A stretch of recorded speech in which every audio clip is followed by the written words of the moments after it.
Si on s'intéresse maintenant à la démarche de l'analyse, on va commencer par se poser la question quelle est l'information que l'on recherche? Est-ce qu'on s'intéresse à la solvabilité d'une société, à son niveau de liquidité ou à son degré de performance? En fonction de quoi on va utiliser et choisir un certain type de ratio. Dans un troisième temps, on va devoir adapter le ratio pour la société et finalement, la chose la plus importante, c'est d'interpréter ce ratio. Quelle analyse pour qui? En fonction de qui vous êtes sur la chaîne de la valeur d'une société, vous allez vous intéresser à différentes choses, donc à différents ratios. Typiquement, les investisseurs vont se baser sur cette analyse financière pour faire des achats ou des ventes de l'action et vont s'intéresser au niveau de liquidité et de solvabilité pour voir si les dividendes versés par la société sont pérennes.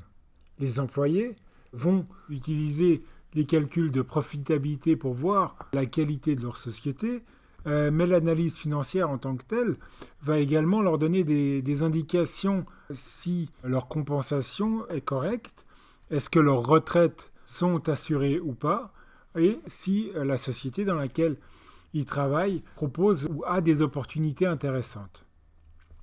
Les créanciers vont utiliser l'analyse financière pour voir s'ils peuvent effectivement faire des prêts à la société et s'ils ont déjà fait des prêts, est-ce que leurs remboursements sont à risque ou pas? Est-ce que la société est capable de payer ses intérêts?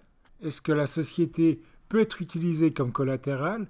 Et lorsque l'on fait des emprunts, on peut mettre ce que l'on appelle des covenants, c'est-à-dire des règles, des limites à ne pas dépasser en termes d'endettement.